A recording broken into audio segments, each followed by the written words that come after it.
Halo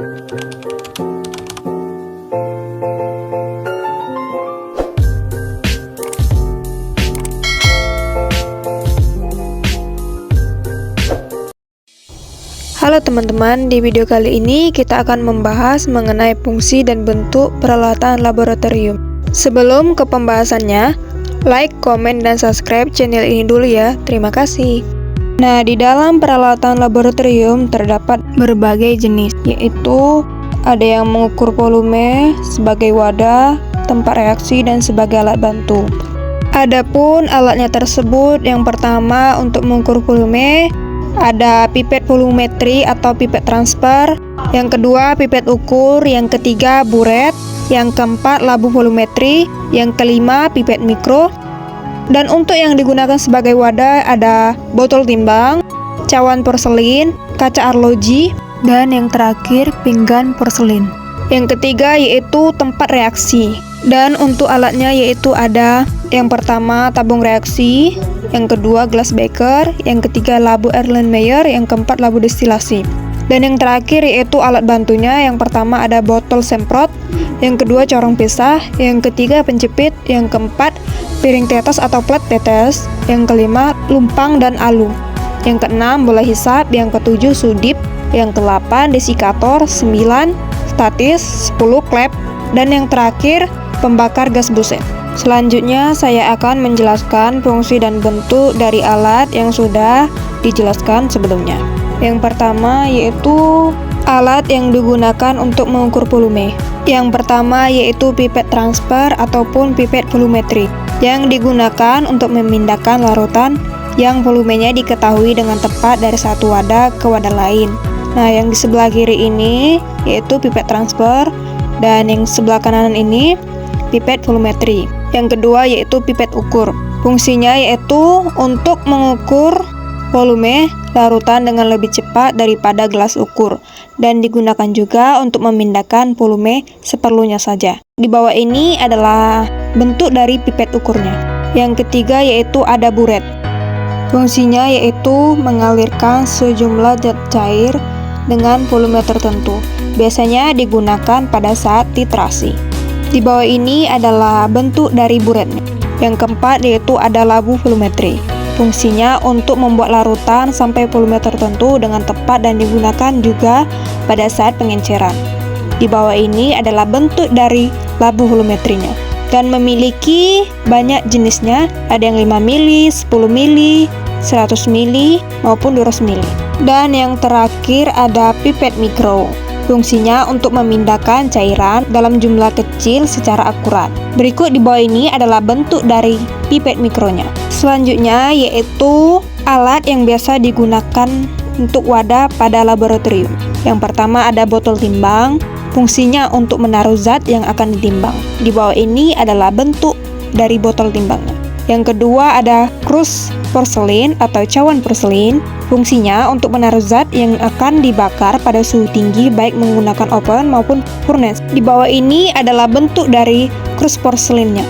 Yang ketiga ada gelas atau kaca arloji. Fungsinya untuk menimbang bahan kimia dan mengamati pola kristalisasi dan digunakan untuk wadah sementara bahan kimia. Di bawah ini adalah bentuk dari kaca arlojinya. Dia terlihat seperti cembung.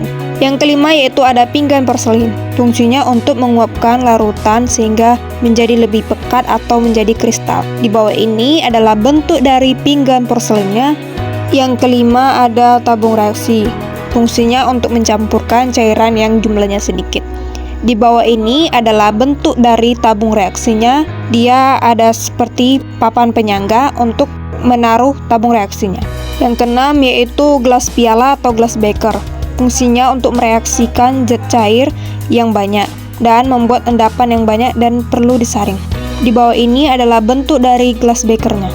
Yang ketujuh yaitu labu Erlenmeyer. Fungsinya untuk titrasi dan untuk mereaksikan cairan yang banyak. Di bawah ini adalah bentuk dari labu Erlenmeyer yang memiliki banyak bentuk, ada yang 100 mili, 200 mili, dan 500 mili. Yang ke-8 yaitu labu destilasi. Fungsinya untuk melakukan pemisahan berdasarkan perbedaan titik didih.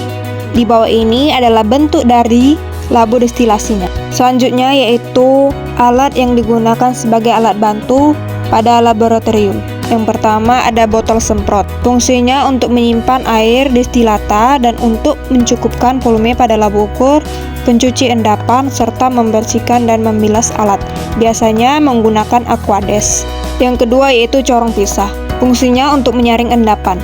Di bawah ini adalah bentuk dari corong pisahnya. Yang ketiga yaitu penjepit.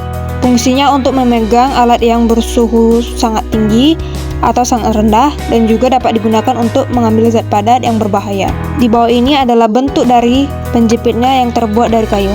Yang keempat yaitu pinset. Fungsinya untuk mengambil zat padat atau alat yang berukuran kecil yang sulit diambil langsung. Tentunya alat ini sudah biasa kita temukan sehari-hari. Yang kelima yaitu piring tetes atau plat tetes. Fungsinya untuk mereaksikan atau menguji sampel dalam jumlah kecil. Di bawah ini adalah bentuk dari piring tetes atau plat tetes. Yang keenam yaitu lumpang dan alu. Fungsinya untuk mengerus atau menghaluskan zat. Di bawah ini adalah bentuk dari lumpang dan alunya. Biasanya digunakan itu pada alat kesehatan, bisa jadi untuk menghaluskan obat. Selanjutnya alat yang digunakan sebagai alat bantu. Yang pertama, bola hisap. Fungsinya untuk mengambil zat padat atau alat yang berukuran kecil yang sulit diambil langsung. Di bawah ini adalah bentuk dari bola hisapnya. Yang kedua ada sudip. Fungsinya untuk mengambil zat seperti NaOH, NaCl maupun yang lainnya. Yang ketiga ada desikator. Fungsinya untuk menyimpan zat agar terlindung dari penyerapan air. Di bawah ini adalah bentuk dari desikatornya. Dia memiliki tutup dan lubang uap. Yang keempat ada statis. Fungsinya untuk penyangga suatu alat yang ketinggiannya dapat diatur. Di bawah ini adalah bentuk dari statisnya. Yang kelima yaitu klep. Fungsinya untuk menempelkan suatu alat lain pada statis. Dan ini biasanya digunakan pada buret. Dan yang terakhir ada pembakar gas busen. Fungsinya untuk sumber api dan untuk memanaskan suatu zat. Di bawah ini adalah bentuk dari pembakar gas busen. Dan penggunaannya yaitu cukup dihidupkan saja menggunakan korek api. Dan untuk mematikannya cukup menggunakan tutupnya saja lalu ditutup sumber apinya. Dan sudah dipastikan apinya sudah tidak menyala lagi. Nah, itu dia tadi teman-teman, fungsi dan bentuk peralatan laboratorium. Semoga teman-teman bisa memahami dan semoga video ini bermanfaat bagi teman-teman. Terima kasih.